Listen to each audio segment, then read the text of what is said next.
Here we go. It's the Benjamin Dixon Show. Your mission, should you choose to accept it, is not merely peace in our time, but peace in all time. I have no fear whatsoever of anybody or anything. Did you think no one was watching? Injustice anywhere is a threat to justice everywhere. Your mission. To boldly go where no man has gone before. To reclaim the American dream. To be given the right of human beings to be afforded equal rights and equal opportunities. By any means necessary. It's the Benjamin Dixon Show. If you're hearing his voice, you're hearing the voice of reason. You've certainly come to the right place. Welcome, ladies and gentlemen, to another episode of the Benjamin Dixon Show. I am your host, Benjamin Dixon, broadcasting live from somewhere in the Massachusetts area, trying not to be completely buried by snow. We are underneath a total of 7 feet of snow over the last 3 weeks.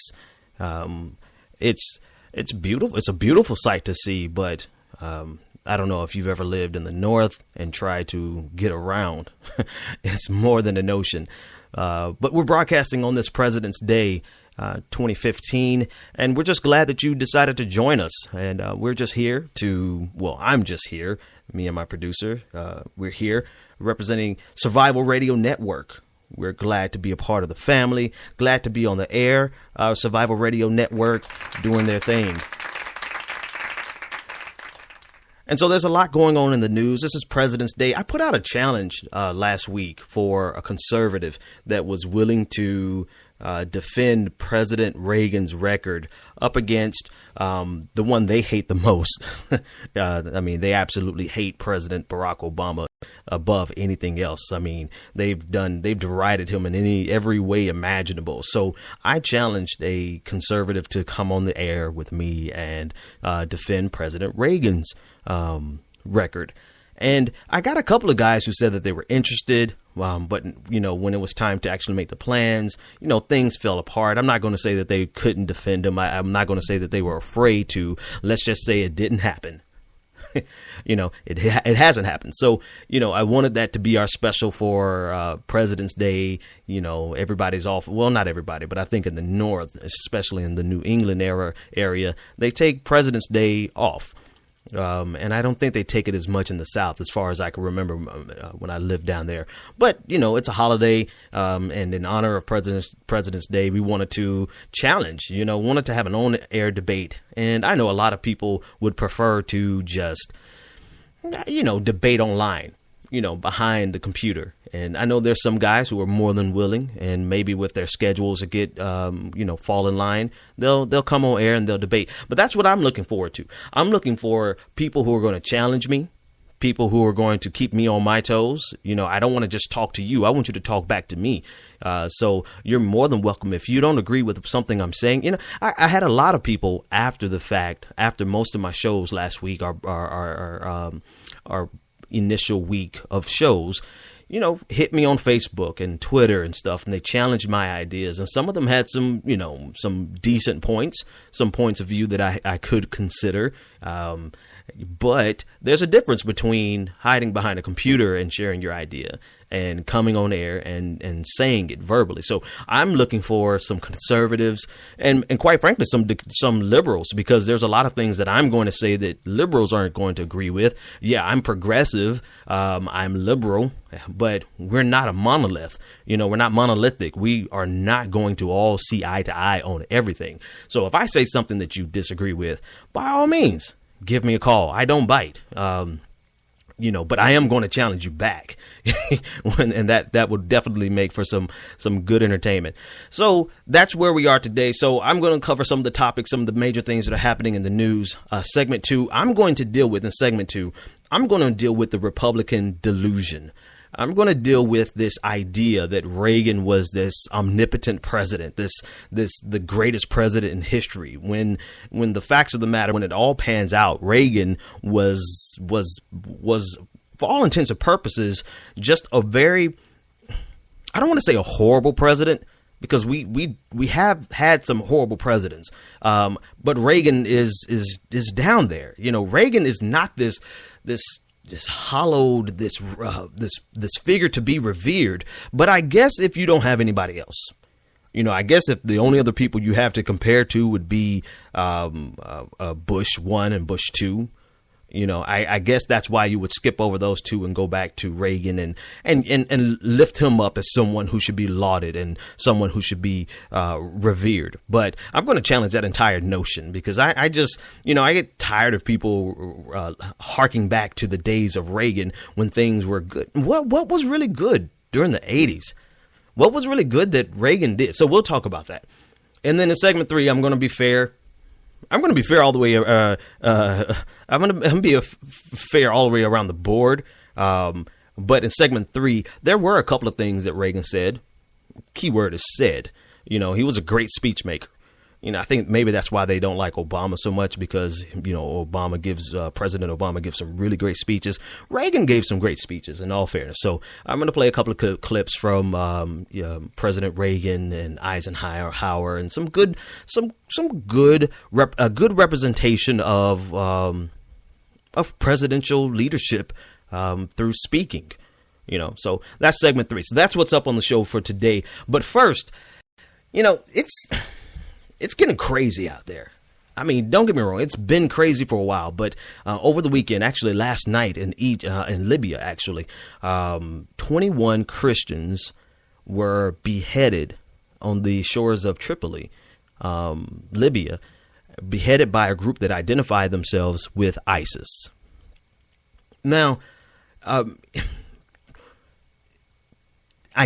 what's troubling about this is that you can look at the footage, and I just saw, you know, I didn't watch the whole video. Actually, I didn't watch any of the video other than what's being played on a loop by the different media outlets. But you can see through the production quality, and yeah, I'm looking at the production quality, that it's not ISIS directly. It's a group that has aligned themselves with ISIS. And that's troublesome for many reasons. One, it's because now you have a militant group in Libya who are so enthralled by ISIS that they have donned the same black executioner's uniform, and they've dressed their victims in the same orange police garb. Prisoner garb. And now they've done this, like 21. They've killed 21 Egyptians. And what's so troubling about it is because they look up to ISIS, and now they are, in a sense, copycats, and they're aligning themselves. Now, they've sent this footage to ISIS, and ISIS have sent this footage out to the rest of the world. And so it's becoming so problematic that it's time to do something. Bottom line, across the board, it's time to do something before this perverted, radicalized, asinine, and insane perversion of Islam spreads throughout the region any further. I mean, enough's enough. It was enough from the beginning, from the first beheading. It has already been enough, but it's time. And so here's the situation. Egypt, they struck back right away. Their military forces launched airstrikes, and they struck in Libya. Which is a bold move in the sense of international policy and international relations. They have struck in the heart of a sovereign nation. Granted, that sovereign nation is in the middle of a civil war, but they have struck in retaliation. And so Egypt has finally publicly, along with Jordan, they have stepped up to the plate and said that they are going to publicly oppose ISIS in a manner. They want to destroy ISIS. And that's good. It's about time. We need that. We want that. But it's also looking to me to be a defining point, a turning point, if you would, in the Middle East. It's a turning point because there's a false dichotomy going on between the idea that you're either aligned with the Western civilization and liberal in this sense. I'm speaking politically internationally, not in American sense, but liberal ideas. So you're either aligned with Western civilization or you're not. You're either with the West or you're the rest. And that's a false dichotomy to begin with. However, at this point in time, it's clear that it's either going to be civil society or this perverted vision of the world that ISIS has. And don't get me wrong, ISIS is not to the point where they are an existential threat to the entire region or nearly remotely an existential threat to the United States. However, a threat like this, as barbaric and vicious as ISIS, as evil and nefarious, I don't have enough adjectives to describe what ISIS is. I think we all across the board, regardless of your religion, regardless of your political ideology and your political persuasion, we look at ISIS and can I clearly identify that they are a problem that needs to be utterly destroyed. President Obama has said this. Speaker Boehner on the right, he said this. And we agree. Now, we don't agree with how we're going to go about doing it, but we agree.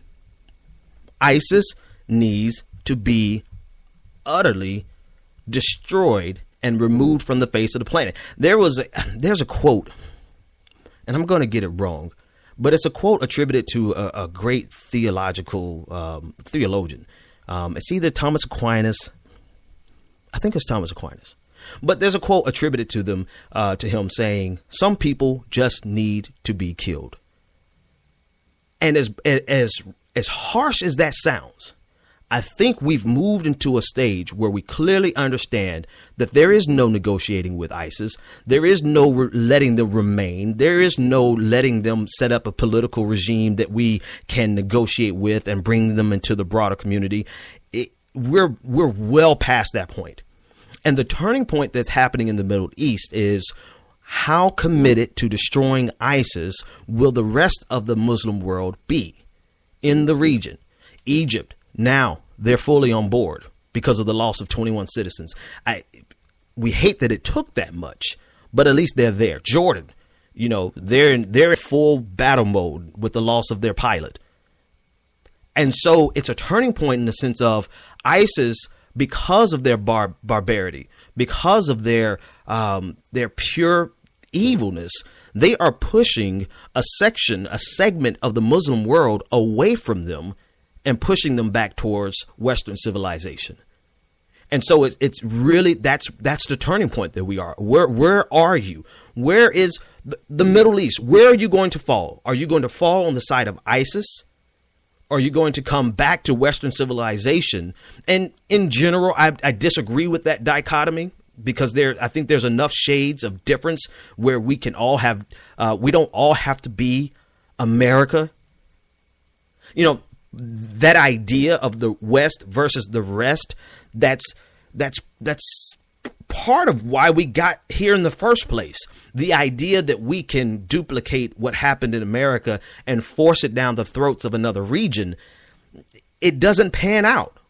Generations, decades of evidence tells us that we cannot force democracy in regions that either one, don't want democracy, two, are not prepared for democracy, or whatever the problem is. We see that when we go to the Middle East and we try to change their natural order of doing things or change the way that they want to do things, that the backfire, the repercussions, it always backfires in our face.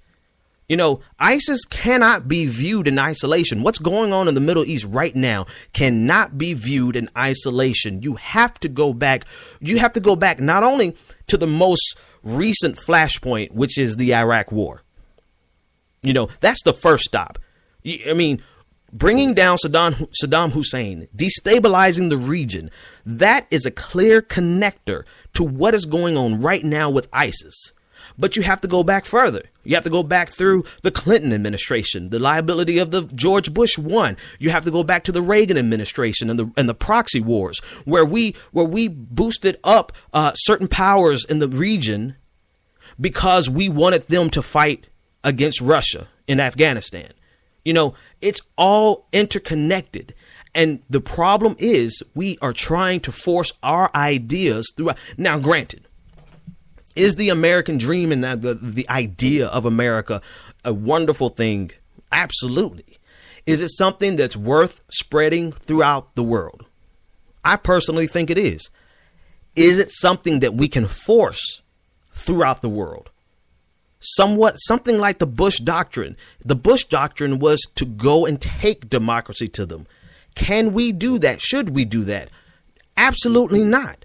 We're looking at the repercussions of that right now with ISIS, and ISIS is spreading and ISIS is getting stronger. So all of that to say, very tumultuous times where now ISIS has started to push people back towards this false dichotomy between the West and the rest. And thankfully, at least on the surface, we see nations starting to say, OK, we may be Islamic, but we will not cower to this type of barbarity. We will not. ISIS does not define our faith, and ISIS will not define our region. OK, so now we need boots on the ground, not United States boots on the ground.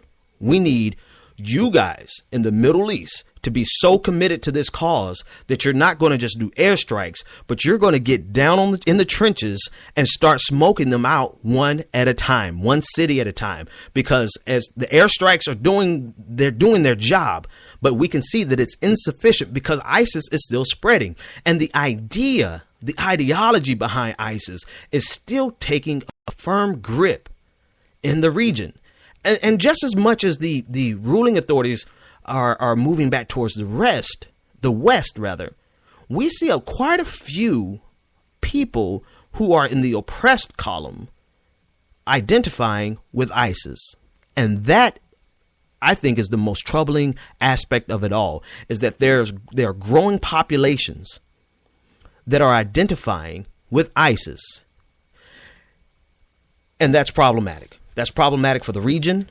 And if it's left to continue, then it's going to be problematic for the entire world. Just this weekend, ISIS moved into North Africa, yes, and Libya, but they've threatened to conquer Rome. Now, I laugh at that because it shows the gall and the audacity and the perverted nature of their thinking. I also laugh at that because, truthfully, if you want to see the Western civilization destroy ISIS, let them move on a city like Rome. Let them move on Italy. And you will see the wrath of Western civilization. You know what? It's clear. I mean, there's really no way to mince words with this. But let's just be honest. You know, we saw what happened in Nigeria, and then we saw what happened in Paris, and we saw the reaction of what the way we responded to Paris versus how we responded to what happened the same exact week in Nigeria. Let me tell you, you want to see troops on the ground? So I laugh at that because they're asking. I mean, they're picking on a fight right now. The fight that they have is a fight that they can win the hearts and minds of the people around them.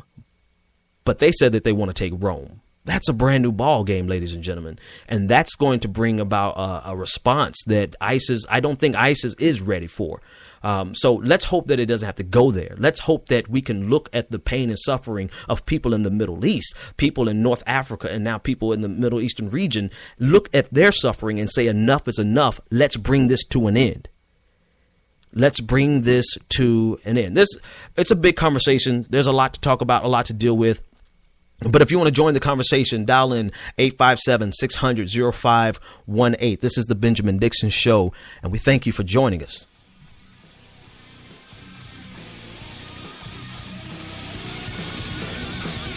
You're tuned in to the Benjamin Dixon Show. Join the conversation, 857-600-0518. Looking for the right business opportunity? Need the right product, the right marketing plan, and the absolute best training in the world? Well, look no further. The Elite Team. Every leader in time excels. They believe the key ingredients in becoming successful in life and in business are just a keystroke away. Go to www.eliteteamsite.com. That's www.eliteteamsite.com. The Elite Team has a system in place that will move you closer to achieving your goals and dreams. Visit www.eliteteamsite.com or TonyFlemingEnterprises.com today. College is important, but it can also be expensive.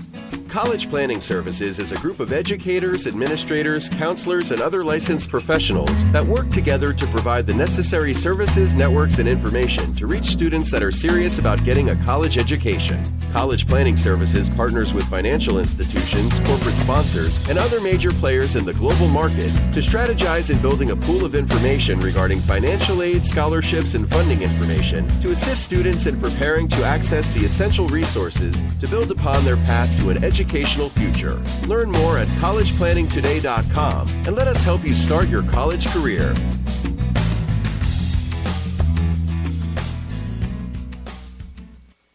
Do you want to take your business to the next level?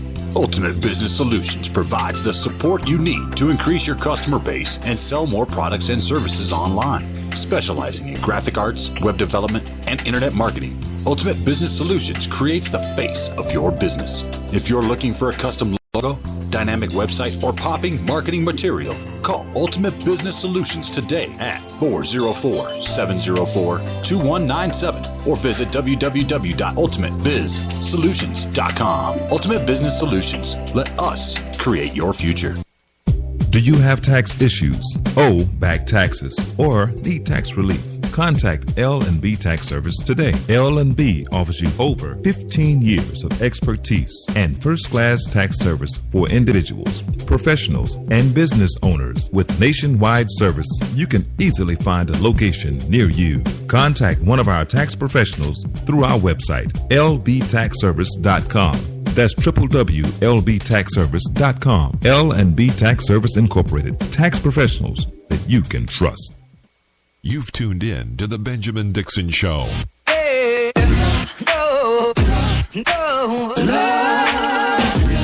Welcome back.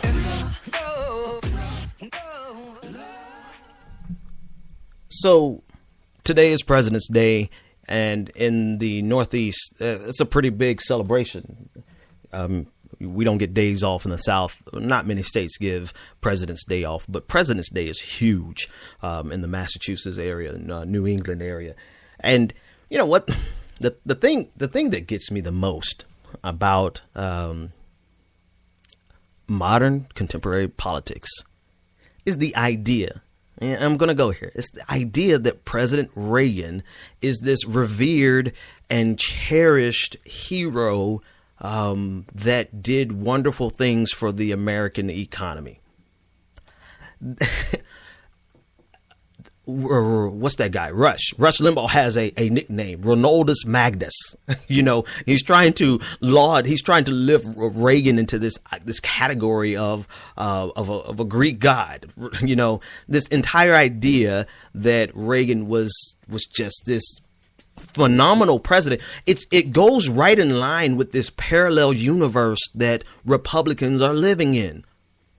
You know, they really live in this world where they believe that President Obama has taken their guns, has taken their freedom, has taken their religion, and that they are oppressed, and that the only people who suffer from racism are white Americans, and that racism otherwise no longer exists. That there's this delusional parallel universe where they don't recognize that the unemployment rate has gone down, that the stock market has tripled underneath President Obama. They don't realize that freedoms have been extended, that rights have been extended, but they live in this imaginary world that only they can see.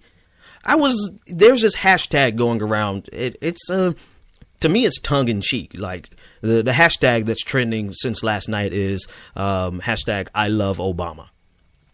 Okay.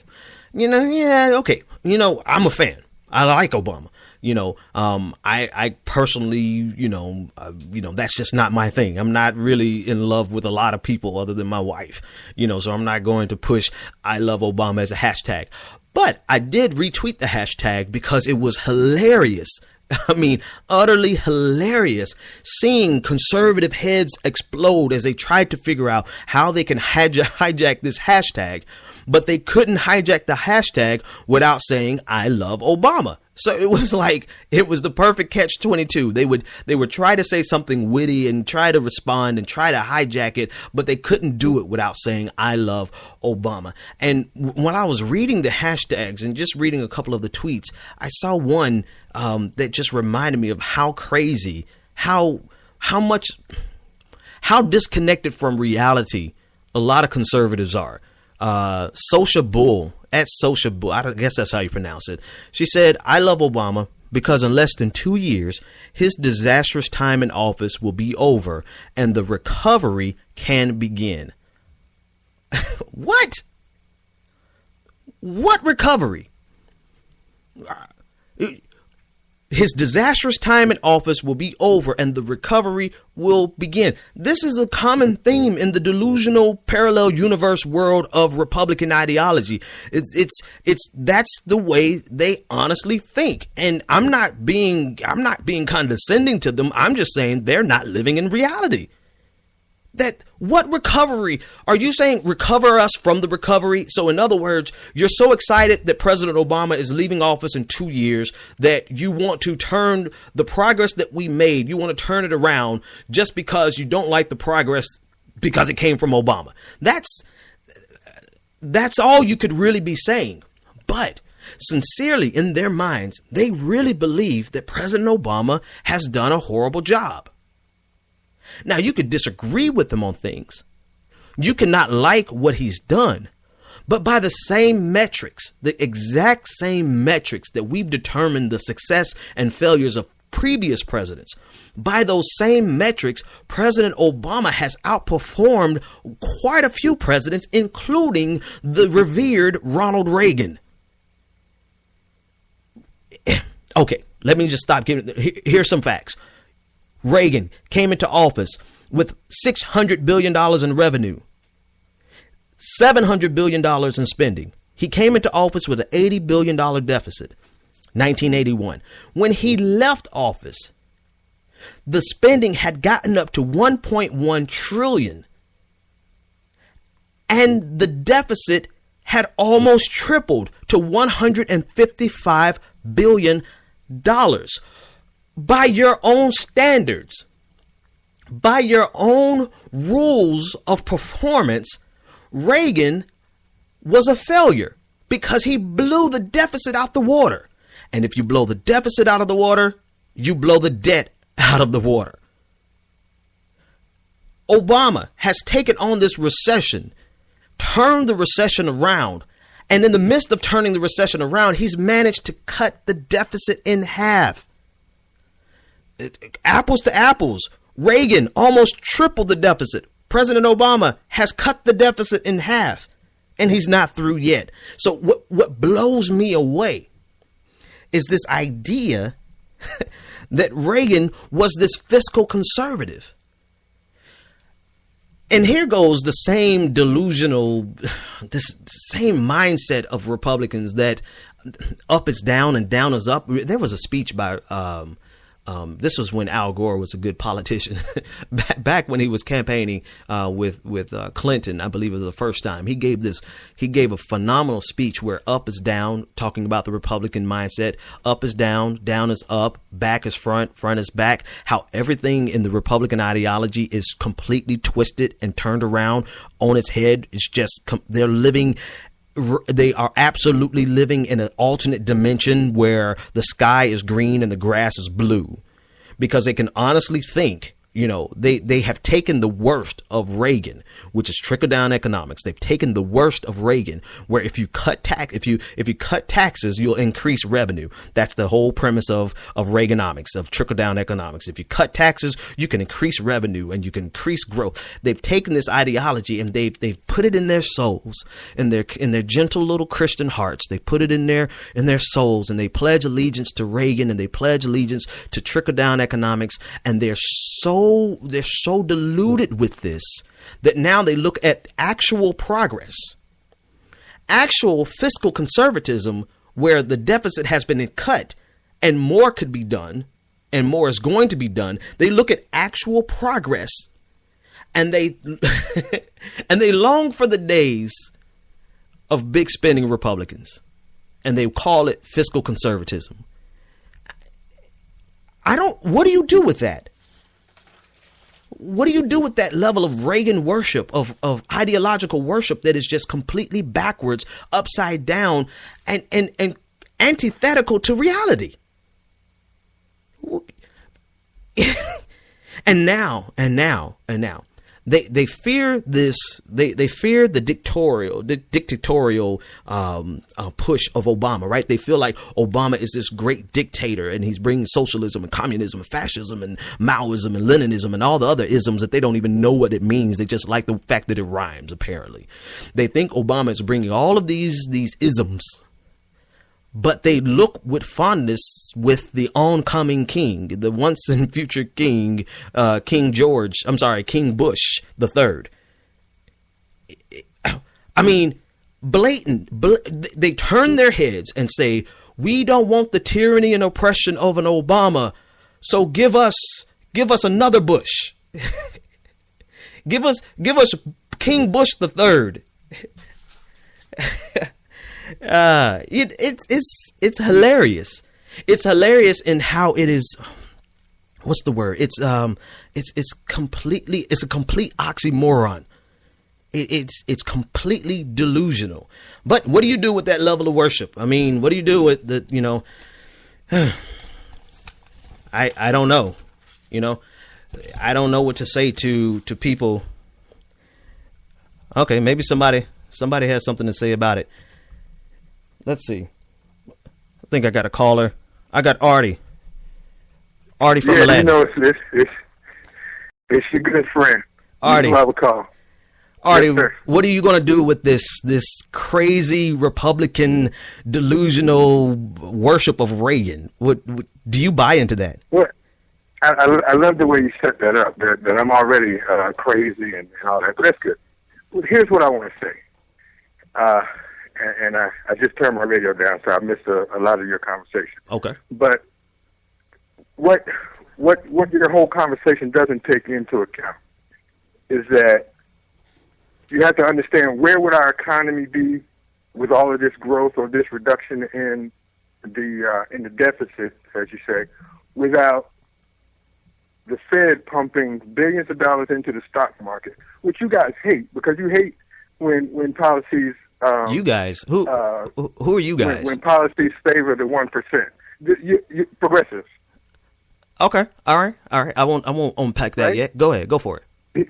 Okay, you don't like policies that favor giving more money to the top 1%, but yet that is exactly what you guys are ignoring in order to come up with this idea that the President Obama presidency is better than the Reagan or the Bush or whatever. So hang on, hold that thought right there. So you're saying, and in all fairness, you have some accurate points there. You're saying that we have to take in consideration the actions of the Fed pumping money, the quantitative easing 1 and 2, pumping money, and those dollars inadvertently or on purpose benefiting the 1%, and that's what got the economy started again, right?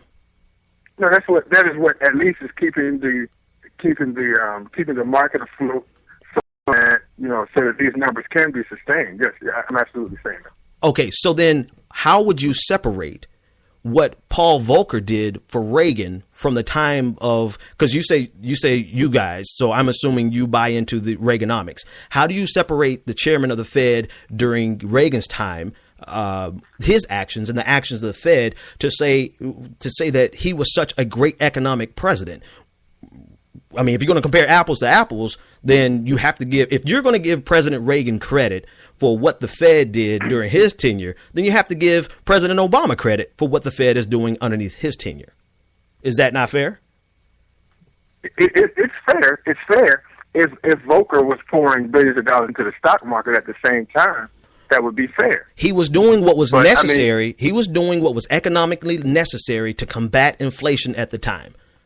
So the action. Here's the difference. Okay, let's talk about. So I'll tell you what the difference is in my opinion. Okay. The difference is, in my opinion, is this: if you're going to talk about policies of the president, the policy of this particular president, of President Obama, has a negative effect to the point that he has to delay portions of his policies in order to keep the economy from tanking, even though the Fed is pouring billions of dollars into the stock market. For instance, he has to keep delaying the employer mandate for Obamacare, for the Affordable Care Act. He has to Obamacare is fine for us. Oh, you okay, can call good. it I mean, because sometimes we get offended by calling it Obamacare, but he has to keep delaying that because of the net effect that would have on employment. On the employment. Go ahead. So here's the thing. There is a time in anyone's personal finances you can identify. There's a time where you're not going to take on an extra burden, even though that extra burden might be more beneficial for your family as a whole, right? You're not going to take it on when income is low. You're going to wait until income is back to what you're used to, and then you'll take on those extra requirements because those extra requirements are beneficial for your family in the long run, but you just can't quite afford them now. Why is that not fiscally responsible? There are tenets inside of the Affordable Care Act, Obamacare, that would not be beneficial in a recovering economy. However, with wisdom and insight, they have put those requirements off until the time where the economy has fully recovered. Why is that not fiscally responsible? Keeping in mind that the entire premise of Obamacare was a conservative idea, birthed in the Heritage Foundation, off of Romney Care. So let me come full circle. But when you talk about Romney Care, you also have to talk about the fact that Romney Care would not have survived had it not been funded by federal tax dollars. Had a portion of it not been funded by federal tax dollars. The federal government doesn't have anybody to take on that burden. Yes, they do, and it's called the American people. We are responsible for our own burden, and so it's a shared responsibility. And when the American people take on that burden, that has a negative effect on the economy. That's going to have a negative effect on the economy. Again, back with the same analogy, Artie, from Atlanta. The same exact analogy is apt. You know who this is. Say that again. I'm sorry. You ain't calling back into my show no more. Listen, the same policy is true. The same principle is true. If there's something that you need to do in your family that's going to benefit your family, but you cannot afford it right now, you are going to table that until the time where your income can support it. Now, let's go back to the whole conversation in the first place. We're talking about the delusional nature of this hollowed worship of Reagan being this such. How do you handle the fact that he tripled the deficit? How do you handle that and still call him fiscally responsible?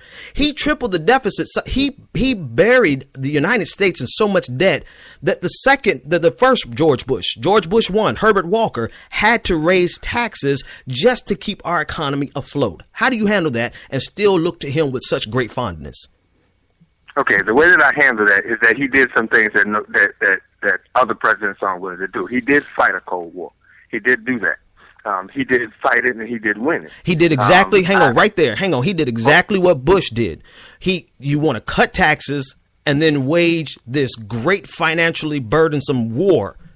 When in any regular time, wartime. Let's be clear though. Let's be clear. He cut tax rates. He did not cut taxes. He did not cut revenue. He increased revenue. No. Now, the people who have wait. Flag on a play. What are you giving credit? Hang on. This is important because this is the delusion of trickle down economics. Are you giving credit to the tax cuts for the increase in revenues, or are you going to give credit to the actions of the Fed? I'm giving credit to the tax cuts for small business creation that happened under his watch. I'm giving tax cuts credit for more investment by that 1%. That trickle down, supply side theory. So you completely buy into supply side theory.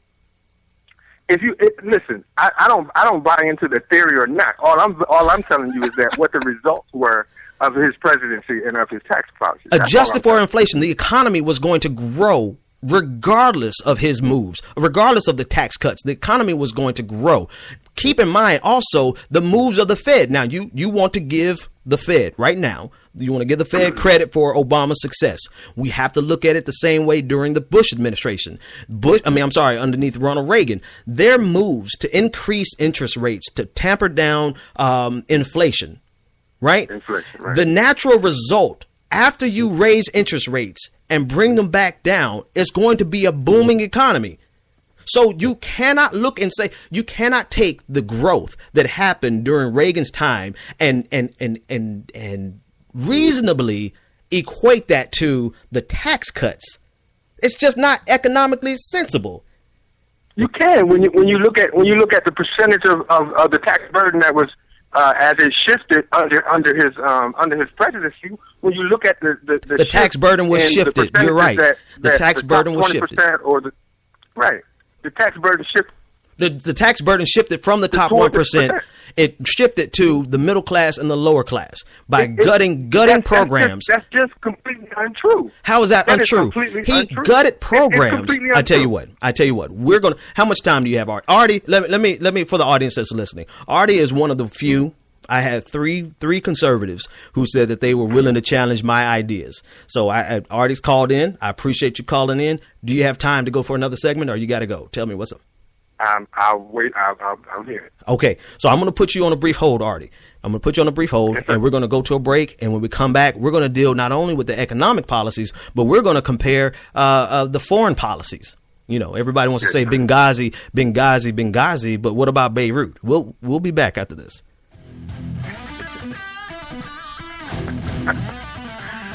Oh, Lord have mercy.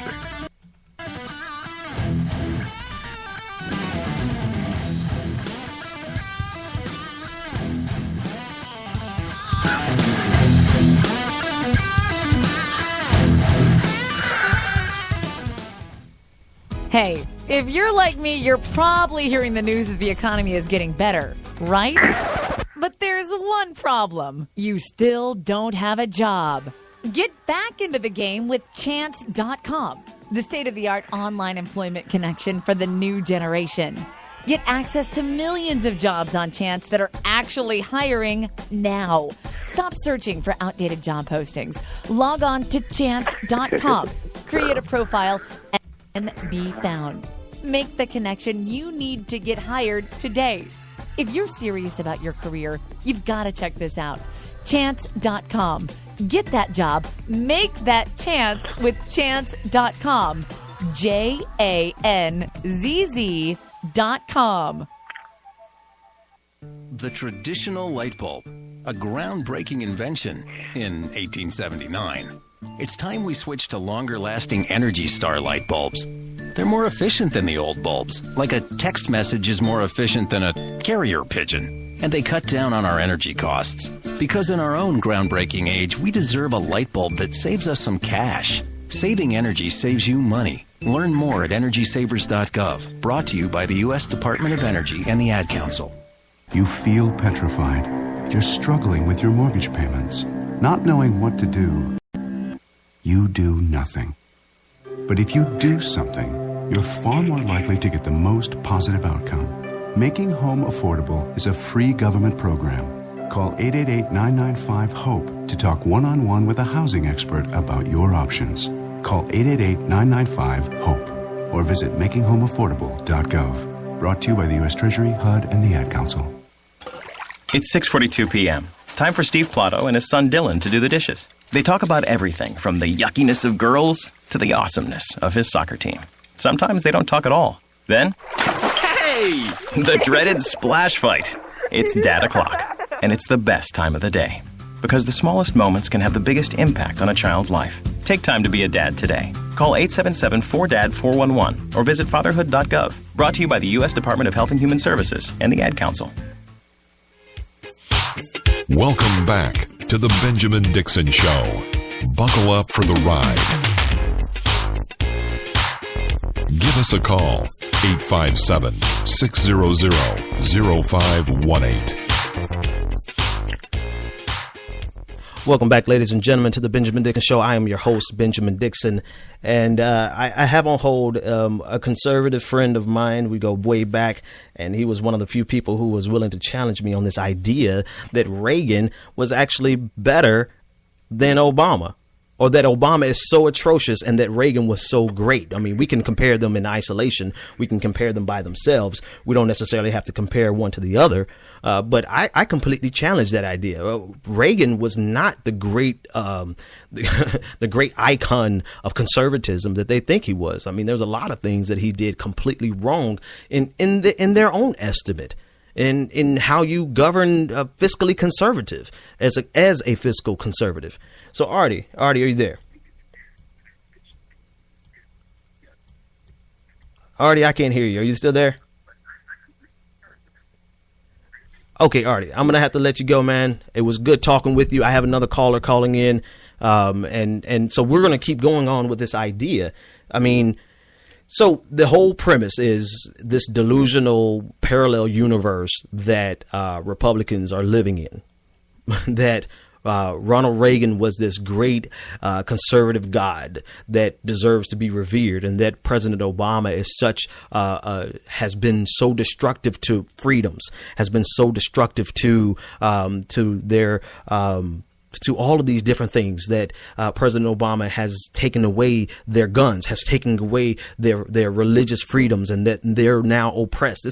It's craziness. It's this parallel world that they're living in that really makes no sense to if you compare it in light of the actual facts.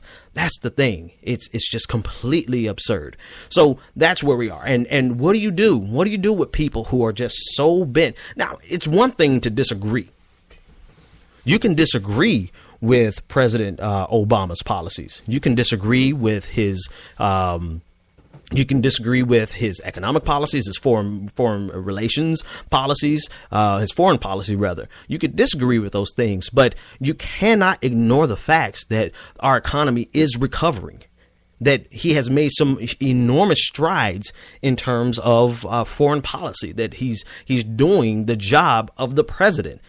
And if you're going to compare, then you have to compare apples to apples. You can't take away from President Obama's performance on the economy, on unemployment. You can't take away his performance on the on unemployment by changing the game midstream. We use the same exact metrics of performance for unemployment for President Obama that we do for every other president. So if we're going to do that, if we're going to change it, then we're going to have to change it for everyone else. All right, I have another caller on the line, Fred from Jacksonville. What's on your mind, man? Hey, what's up there, Frederick Wilson? How you doing? I'm doing good, Fred. I think we got a bad connection. Say something else for me. All right, how about this? You got it. Okay, Fred, I'm going to have you call back in one more time. We got a really bad connection on that one, but we'll try it again. So that's where we are. Now, as time winds down, we're going to try this. We're going to try to take one more rebuttal. If the rebuttal doesn't work, then we're going to move on, and we're going to deal with some other things that I want to address today. But we're going to try this one more time and see if there is a conservative that can legitimately defend the idea that Reagan was this demigod that should be revered. All right, I got another call. Here we go. Caller, what's your name? This is Fred again. This is how you do me, Ben. This is how you do guys that don't worship Obama. Is this how you do it? Fred, for folks listening in, this is you know what? I'm 2 for 2. 2 for 3. I've got 2 of my conservative colleagues who really believe in Reagan so much that they'll stand by it. You know, they called in. So Fred from Jacksonville, I appreciate you calling. You know, I got a better signal this time. I think the audience can hear you clearly. All right. So out of everything that's been said, where do you stand? Now, I haven't heard everything, but I'll tell you where I stand. Now, I do believe that Ronald Reagan was the best president that Obama has been thus far. And one of the main things, I don't worship Ronald Reagan. I know he did a whole lot of stuff. Like I heard you talking about the Beirut issue. He did go golfing the next. Well, his report said he went golfing the next day after that. 4 days. It took him 4 days. Iran Contra stuff where he pulled I don't remember issue. But the stance that the main point that we have with conservatism and liberalism are the philosophies of how people should be governed. And President Obama had that philosophy that government is good and government should be in everybody's lives and government should dictate and tell people how they live. The standpoint from a conservative, Reagan was a conservative, is that government is the enemy. It is a necessary evil because government is made up of men. Okay, so right there, let me ask you this, and I hate to break up your flow, but how do you deal with the fact that Reagan actually grew the federal government more than Clinton or Obama? Let me say that one more time because I lost Reagan actually grew the federal government. Jobs underneath the federal government grew underneath Reagan, and they grew tremendously underneath Bush. So I hear the idea. Right. I hear what you're saying, but the facts just don't line up with that. The federal bureaucracies grew underneath Reagan and they grew underneath Bush too, not Bush 1, but Bush 2. So how do you merge that into your head? What you're talking about sounds good, but it actually comes to reality underneath Democratic presidents. Democratic presidents have cut the federal government, the size of the federal government more than Reagan or Bush combined. 2 things. Number one, as the previous caller said, we were in the Cold War. Ronald Reagan increased the military in order to crush the Soviets. He broke down the wall in Germany, and shortly after that, Russia, broke up, and he increased that. He had the space technology, all the military. So that definitely increased the size of the government. And as you were saying before, sometimes you have to do some things, delay doing things that you wouldn't necessarily do in order to do it later. That's more beneficial to your family.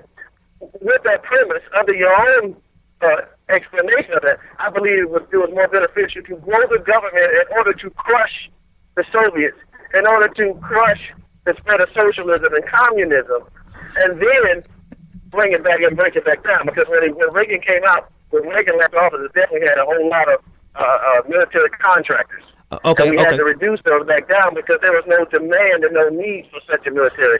When Bill Clinton came in afterwards, that's one of the reasons why, actually, when George Bush came into office after Clinton, one of the reasons why we had so many of our military men going to so many tours of duty is because Bill Clinton cut the military by spending it by so much that we didn't have enough military men to rotate. So we're in a rebuilding cycle. So if you look at it that way, sometimes we have to do what we don't necessarily do in the long run. Why is it, Fred? Why is it that we have to do what we have to do underneath Republican presidencies?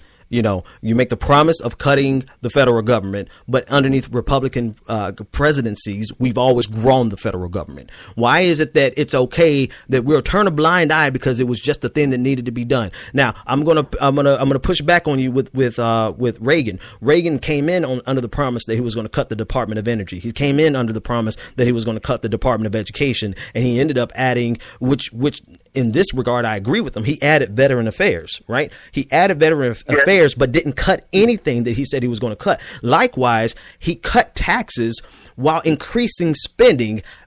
So fiscally, he cannot be considered a conservative. He is not a fiscal conservative. Bill Clinton was more fiscally conservative than him. Bill Clinton actually cut. But Bill Clinton was also under the rule when he did all his conservative things. He was under the rule of a conservative Congress. No, come on, man. Yes, sir. Yes, sir. Clinton made moves before Clinton made moves before. All right, so now let's go forward. Let's go forward to Bush 2. Bush 2 exploded the federal government. He exploded. Yes. Jobs increased. The same principle. Let's cut taxes. If we cut taxes, then we'll also increase revenues. But that did not happen underneath Bush 2 either. I mean, when are you guys going to accept the fact that the rhetoric has never, and probably never will line up with the reality? There's not one thing fiscally conservative about George Bush 2 and Ronald Reagan, period. All right, let's do it. All right. Ronald Reagan cut taxes. He cut the tax rate, was it 70%, 77%? I don't have the numbers in front of me. I'm driving, so I apologize. 77% when he first got in, down to the 27%. That stimulates the economy. You said it before, I think, that the trickle-down economics supply side, it actually works. It works in other countries. Wait. You can't, wait, how does it work? How does it work? Where does it work? When it got so bad, hang on, it got so bad that Reagan had to raise taxes twice, and it was still so bad that Bush, when he came in, he had to raise taxes again. The rhetoric ain't lining up, man.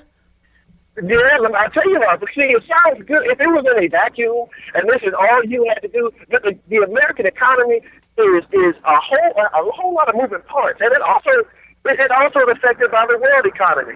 So trickle-down economics does work, but other factors can come in and tweak it, just like you said about the Affordable Care and Obamacare when Obama decided, which was illegal, not to enforce some of the mandates or to delay some of the mandates of the past and the law. What did you say? Because sometimes when things happen, and it's not going to work the way you really wanted to do at that particular time, so you have to delay it until later. That's the same thing that was going on, and that's why we have to wait. So what was in this case? In this case, hang on. This is an important point. In this case, what was delayed? The trickle down effects, the prosperity, because we're still waiting on that. If you're talking about delayed, this is 30 years later. We're still waiting on that prosperity because listen, had prosperity. Ronald Reagan had a plus with. I looked it up and I apologize. I'm driving. Ronald Reagan had a plus. 2 million jobs or so when it's all said and done from trickle down. Jobs exploded. The previous person you had over saying how many small businesses can start because the tax rate was lower. The taxable amount. So when the businesses have money, they go and employ other people. They go into research and marketing and expansion. When you don't have the money, we're still waiting. That's when you cannot. And you're still waiting for what? We're still waiting. Where are these jobs? Where were the jobs when Bush 2 cut the taxes? Where were the jobs? Why? Where is the miraculous extra income that's coming to the tax revenues that come from cutting taxes? It has. You know what? Here's the thing. Your own party. When they were reasonable, when they had good sense, because right now they don't have good sense. What their own party labeled Reaganomics as voodoo economics. You know who coined that phrase? Right. Bush, the first Bush, voodoo economics, because you're looking for this mystical return from money from a policy that is not designed to actually bring in these returns. We're still waiting on the prosperity to trickle down, because truth be told, now, if you want to look at trickle down economics and just look at the effects that happen at the top of the bracket, then you could say, okay, it was a great deal. People in the top 1%, they did great. The 80s were a great decade for people who were living off of marginal gains. The 80s was a great decade for people who were making a certain amount of money and over. But for the rest of the world, it never trickled down. And we see that today. Wages have been stagnant for the last decade. I mean, for the last 30 years, not even decade, 30 years. But the wages. You're telling me that when businesses have a cut in their tax rate, that they don't hire more people?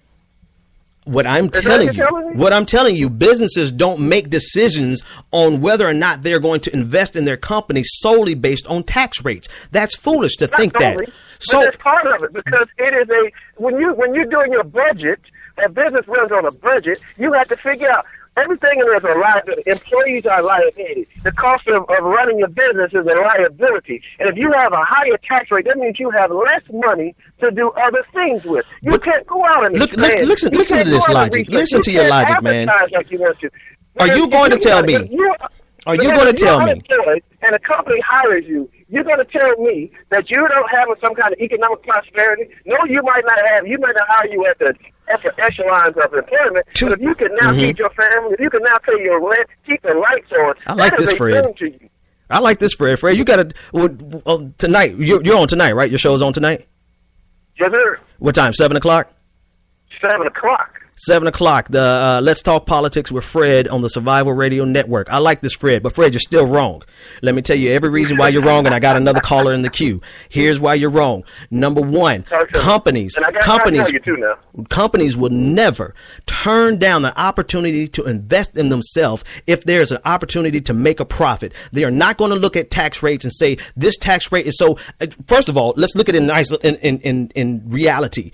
The tax burden and the loopholes that are provided to companies in America today are so loose and so low that there is no reason. In the time where we were in our Great Recession, there was no fiscal reason. There was no tax burden on them to keep them from investing in the United States. The reason they did not invest in the United States is because it's cheaper labor elsewhere. There's reasons for them to go abroad. There are even tax incentives for companies to go abroad and invest in abroad. So why should we as Americans give a tax cut to companies when they're not going to turn around and invest it right here in our economy? They're going to go abroad and invest it. Fred, we can talk about this a little bit more. I've only got like 30 seconds. Go ahead. I'm going to be fair. Go ahead. Go ahead. Let me come back. Just invite me back to the show, because you said that, but I got to get my response to this. I know you got another caller. But we're going to pick this up if that's all right with you. And we'll do a longer show next time so I don't have to rush. Hey, you guys listening in, check out Let's Talk Politics with Fred. He's going to be on tonight at 7. Fred Wilson, he's going to be on tonight, 7 p.m., Survival Radio Network. He's conservative through his bones, and I just don't. The C stands for correct. the C stands for crazy. Hey, wait, we'll talk more later. Man. Thanks for tuning in. All right. All right, folks, listen, we're running out of time. I think my engineer is going to have to get out of here in a few minutes, and we're going to shift to the next episode. But listen, this has been fun. See what happens when you call in? When you call in, we can have a good time. So I don't mind you challenging me. I don't mind you yelling. I don't mind you. You just got to come correct. You have to be able to defend your ideas. Now, I had another caller, another friend who was going to call in and challenge me. I don't know why I have so many conservative friends. I have about as many conservative friends as I do liberal friends. But next time, we're going to have to set this up again. I had fun. I missed an entire segment. I was going to do some things back and forth, but that's okay. So this has been refreshing. This has been fun, folks. I appreciate you. Thanks for tuning in to the Benjamin Dixon Show. We'll do this more later. But for right now, talk to you next time.